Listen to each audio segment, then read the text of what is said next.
I'm smiling because even though this is another episode of California Crazy, we've got another win in the fact that SB 920 has been withdrawn from consideration. And you may be able to thank the People's Convoy for that.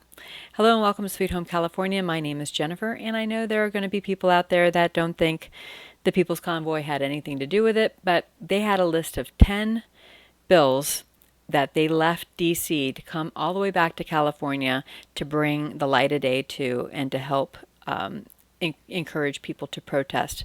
Because even though they were in DC to try and end some of these national mandates and things, those were things that are already in place.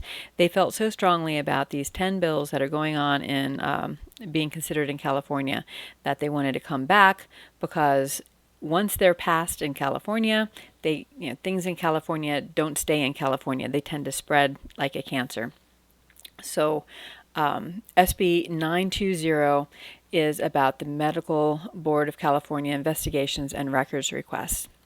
And I will go ahead and show you some more detail on that. Now, originally when it came out, it was lauded as something that would help provide transparency on medical boards, so that if a doctor was accused of malpractice and they were being brought before the board, it was supposed to it was highlighted in this particular Los Angeles Times article and some other mainstream articles that this particular bill would provide transparency and would allow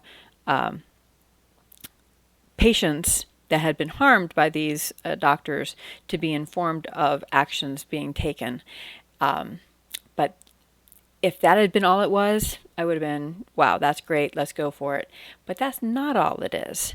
So let me get to it, because even though, as I said, this has been withdrawn by the author, so as of April 4th, right here it says April 4th, it was set for the first hearing, and it was canceled at the request of the author.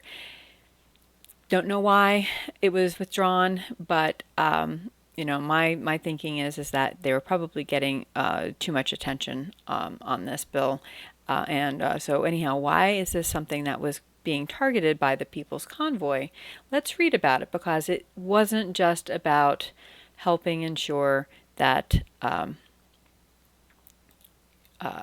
people harmed by doctors were being kept informed of what was going on with the medical boards.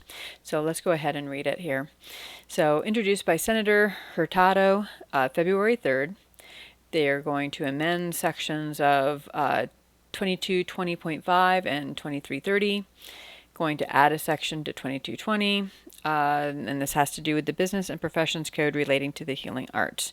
The Legislative Council Digest would read that existing law, the Medical Practice Act, provides for the licensure and regulation of physicians and surgeons by the Medical Board of California. Existing law provides that the board is the only licensing board authorized to investigate or commence disciplinary actions related to physicians as specified. This bill would authorize a board investigator and a medical consultant at the discretion of the board to inspect the business location and records of a physician or surgeon, including patient and client records. The bill would provide that in the case where consent of a patient to inspect patient records is not present, the board investigator and medical consultant may inspect records in the office of the licensee for the limited purpose of determining whether good cause exists to seek a subpoena for those records. Okay, this is where it was getting the attention of the People's Convoy. So without specific authorization of the patient, this law would provide that the board investigator and medical consultant may inspect records in the office of the licensee for the limited purpose of determining whether good cause seeks to seek a subpoena for those records. So it kind of turns the Fourth Amendment on its head, where you're supposed to be, innocent until proven guilty. It's searching out to see if they could find a reason to request a subpoena. Continuing on, existing law, The pharmacy law provides for the licensure and regulation of the practice of pharmacy by the 13-member California State Board of Pharmacy, which is within the Department of Consumer Affairs. This bill would authorize the Medical Board of California to request records and other information from a pharmacist in conducting an investigation of a licensee. So now we're not just talking about the doctor's offices, we're talking about the pharmacists. The bill would require a pharmacist receiving that request to respond in the same manner and time frame as if the request came from the California State Board of Pharmacy. The Medical Act practice also establishes the procedures for formal disciplinary proceedings and requires that complainants against licensees who are subject to disciplinary proceedings be notified of the actions proposed to be taken against the licensee as provided. This is where, doesn't sound so bad, because obviously, if you were harmed by one of these licensees, you'd like to know what's going on, right?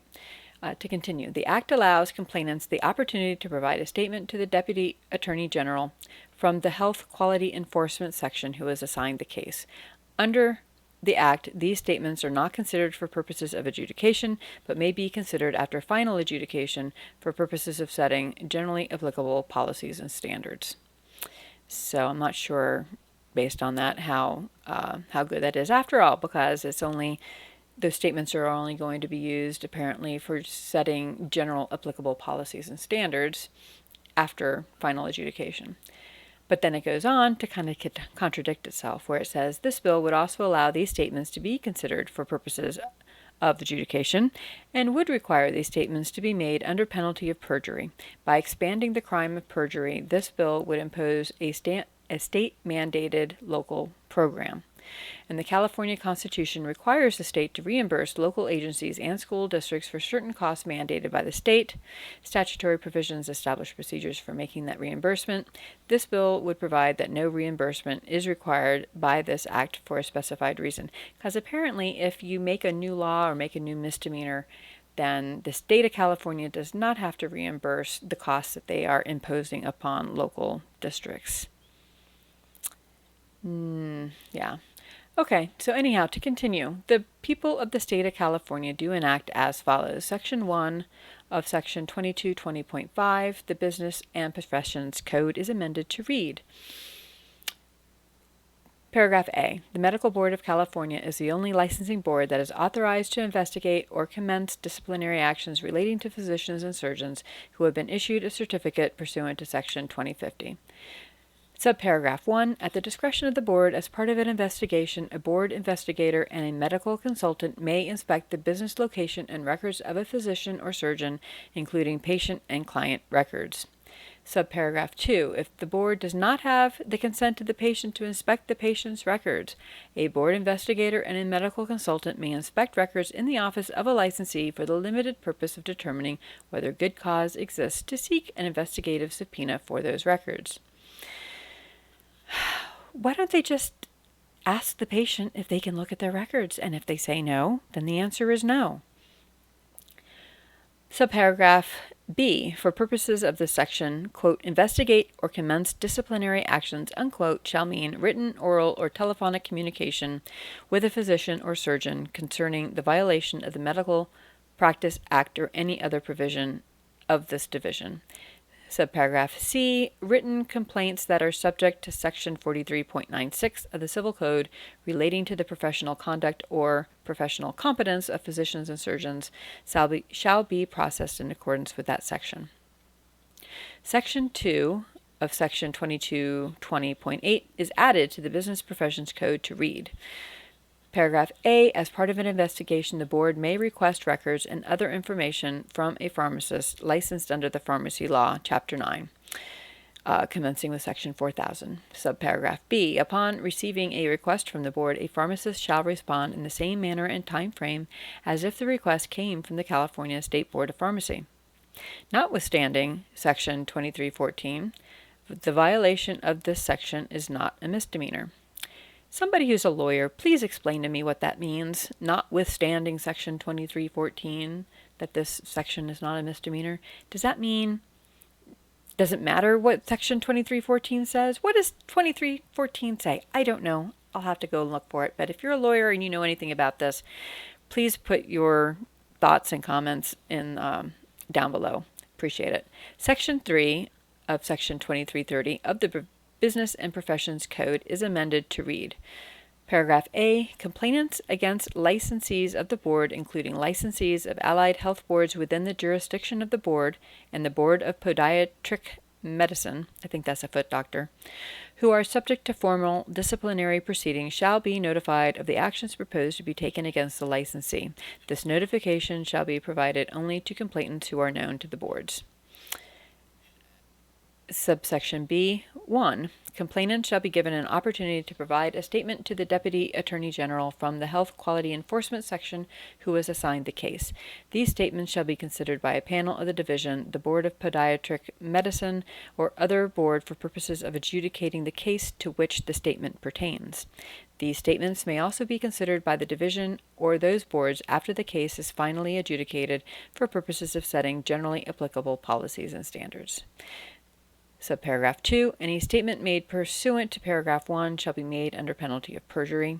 And section 4 just talks about how the state of California does not need to reimburse the poor local agencies because they are creating a new crime or infraction, eliminating a crime or infraction, or changing the penalties for a crime or infraction, which apparently means then they don't have to reimburse you for diddly squat.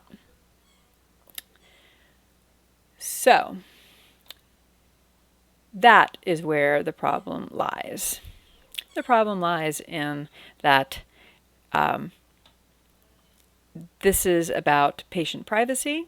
It's about the state being able to see those records without any sort of permission, and by looking at those records, then determining whether or not they can subpoena them, and I guess then at that point use them in a court of law at some point for disciplinary actions against the doctor or the pharmacist. What do you think that power could be used for? Well, that's why the People's Convoy was coming all the way cross country from DC. This is one of the top 10 bills. I'll put a link down below, my introduction to this series, as well as it'll have the links to any of the deep dives that I'm doing, like this one, about the different bills that they are talking about. I'll also put a link where you can check on any of the bills that are going on, and you can see what the status is. So when you take a look at this, here, let me take a look, bring it back over here. So you have text, you have the votes, you have the history, you have the laws amended, you can compare different versions, you can see the status, you can see the comments to the author. I suppose you gotta subscribe to that part. So I'll go back.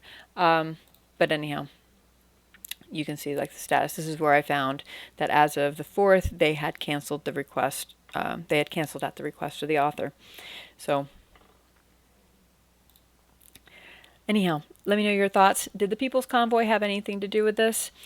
Let me know what you think. There is going to be a protesting of the mandates in Los Angeles. The People's Convoy is expected to be there. That's going to be in Los Angeles on April 10th. So if you are able to attend, please do. I'm going to have family from out of town, and it's just too far away for me to be able to drop in when I've got other family obligations. So I'm not going to be able to be there, but I'd love to hear what goes on, and I'll be reporting on it as soon as I can the following week. So God bless, and I will talk to you next time. And remember, if you don't pay attention to what's going on in California, it could very well wind up on your doorstep in your own state. So even if you're not from California, pay attention to these things and make sure you're protesting them. God bless. Talk to you next time. Bye.